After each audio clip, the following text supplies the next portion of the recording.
What up, people? So today we're back to work on the GS300 again. I'm currently sitting where the front seats would be because its interior is gutted, as it should be. What we got to do today is, our checklist is install the handbrake, make sure it's all settled and done. Install the clutch, and then just go over any miscellaneous things. I do want to install the drive shaft as well. And I made some videos yesterday.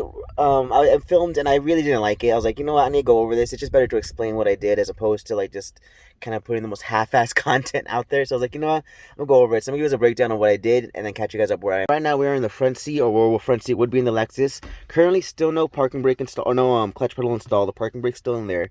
However, we did finish the relocation on the actual handbrake in and of itself. So again, I filmed this. I didn't like how it came out, so I'm just gonna walk you guys through how it happened. So again, I'm using the Heat Lightning Speed Shop bracket. I had to trim a bunch of it out for my application. I had cut way too much, to be honest. I shouldn't have needed to cut that much, but oh well, it still works.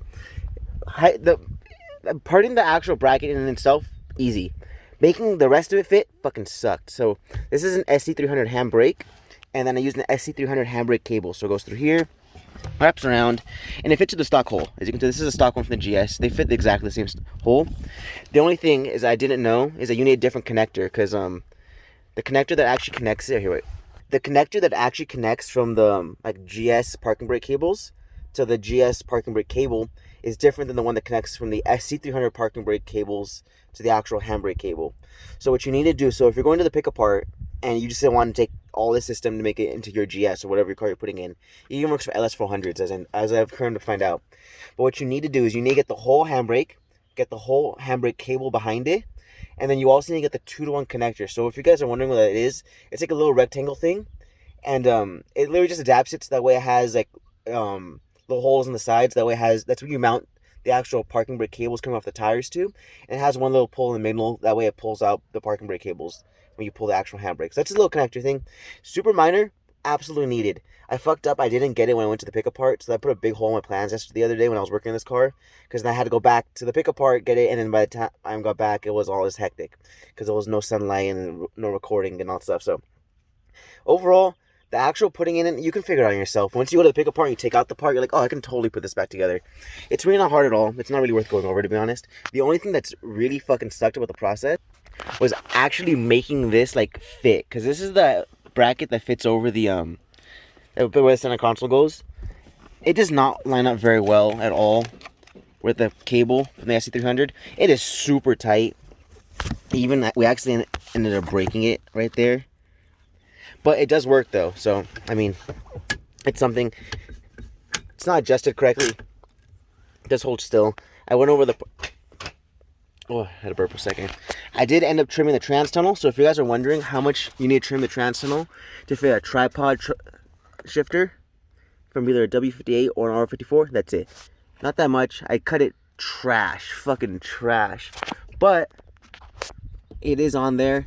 Clearance on all sides. I'm gonna go ahead and once this is ready, I'm gonna use a floor mat like from a truck and just put some insulation on the bottom, cut a hole in it, it'll slip right over. Alright people, after doing some side missions, I am now ready to put the drive shaft in. So this is my custom ordered drive shaft, 3.5 inches from Drift Motion. Unfortunately, they only have one setting or one option, which is beefy as fuck. So this is literally a 3.5 inch drive shaft. I graded for like a ridiculous amount of horsepower, which I will never have. But I mean, hey, it's better than not having a good one. So, and this is also an adapter that it comes with. I'm already out of breath. Fucking need to work out more. But the idea is that the stock or the stock diff adapter or the stock diff on these cars uses these 3 bolts, there, and there, and it uses like a little rubber guibo type thing. And this adapter adapts it so you can use a traditional U joint. So just these 3 bolts go into the stock drive shaft, or stock diff. These 4 go into the drive shaft, which as you can see right here has a normal ass little U joint thing in there. And it looks a lot better, and it comes with all the hardware. So I'm gonna go ahead, crawl underneath the whip real quick, and then catch you up. Alright, so step 1, install the drive shaft bushing adapter thingy. So this is a massive pain in the ass for me, at least, because my car is like really close to the ground in the back, because it's jacked up in the front. But it bolts right in. You use a 19 in the back and a 10 mil hex drive in the front. Sandwich it in. It's easier if you have your back in the air. That way you can just spin the diff around and get to make the bolts line up easier. But I mean, I made it work. I just used a small one of these little things, whatever the fuck you want to call it, a 10 mil hex drive. So that's that part, and then now we have to put the drive shaft in. Alright YouTube, so the drive shaft is in. Bitch was a fucking pain in the ass. I didn't leave myself enough room in the back of the car to work with. We can see the diff adapter back there doing its magic. I didn't do the last few bolts on the drive shaft connecting to the diff adapter just because I can't get to them with the car on the ground, but there it is. Drift Motion did a really good job with this drive shaft. This bitch is fucking heavy as shit, but goes in there, fits solid, no complaints. I'm trying to show. Damn, I don't even show you guys. Here, let me hop in the car real quick. But yeah, so unfortunately we didn't get to all the things we wanted to do today, so calling it a wrap. The drive shaft's in, the handbrake pedals in. I went to the reason why it took so damn long is I went to the store to buy a bunch of shit that I really didn't need. So hopefully I'll be able to do because I bought all the pumps and stuff like that so I can get to the diff, not to the diff, the transmission, and do all the oil flush while it's inside the car. Now the drive shaft's in, so I know it's not gonna leak anywhere. But so yeah, that's it for today. Hopefully tomorrow in the next video more will get done and we'll be one step closer to running. But thank you guys for making it this far into the video. We really appreciate it all. And other than that, so let's kind of wrap up for today. So stay safe, don't die. Deuces.